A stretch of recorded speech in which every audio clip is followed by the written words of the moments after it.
सर्व पाप अभेते हंते है। कश्यप जी बोले भाद्रपद मास के शुक्ला पक्ष में कर्मा एकादशी तिथि को केवल उपवास मात्र स्त्रियां सब पापों से मुक्त हो जाया करती हैं। अपने कर्म तथा भ्राता के धर्म के लिए सूर्यदेव का स्थापन कर 16 प्रकार के पूजन करे। विश्वामित्र जी बोले इस वर्ष का वृतांत मैं कहता हूँ, तुम प्रेम पूर्वक से सुनो। पहले सतयुग में द्विज शर्मा नाम के एक राजा थे। उनके 2 पुत्र थे, उनका नाम कर्म और धर्म था। कुछ समय बीतने के बाद द्विज शर्मा स्वर्ग को प्राप्त किए और कर्म धर्म दोनों भाई घर का कार्य देखने लगे। धर्म की स्त्री सुंदर स्वभाव वाली तथा पतिव्रता धर्म का भली भांति पालन करने वाली थी और कर्म की स्त्री रक्षा तथा नित्य प्रति झगड़ा करने वाली थी। धर्म की स्त्री प्रत्येक वर्ष कर्मा एकादशी व्रत करती थी और सूर्यदेव का पूजन करने के बाद ऋतु फल उस रोज खाती थी।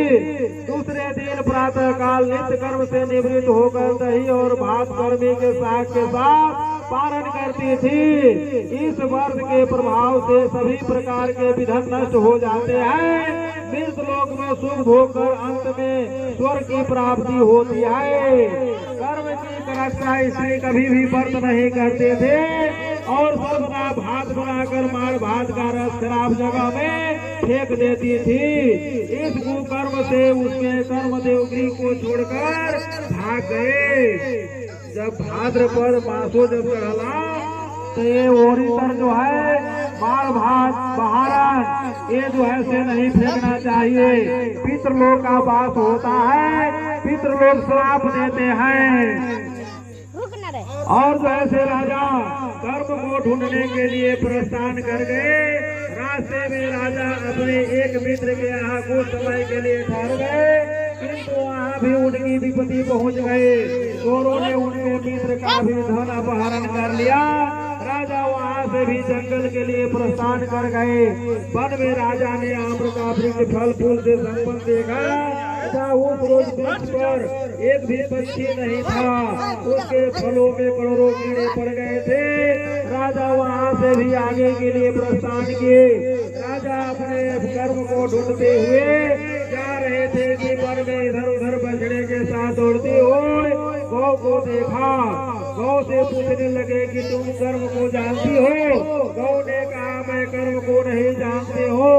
राजा व्याकुल होकर और अपने जीवन से निराश होकर तथा दीर्घ कर्म श्वास को छोड़कर यमुना के तट पर गिर पड़े।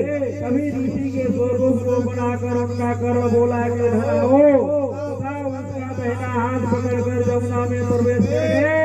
वहाँ जाकर राजा ने कहा हमारे घर को छोड़कर मेरे कर्म देव भाग गए हैं, इस कारण से मेरी संपूर्ण संपत्ति नष्ट हो गई है।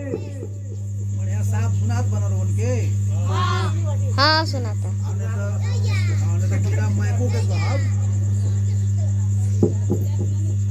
यह सुनकर कर्मदेव राजा से बोलेगी तुम घर जाकर भक्ति के साथ कर्मा एकादशी का व्रत करो। इस व्रत के प्रभाव से पापों से छूटकर तुम उत्तम सिद्धि को प्राप्त करोगे। पुत्र पौत्र के साथ तुम्हारे सभी मनोरथ पूर्ण होंगे।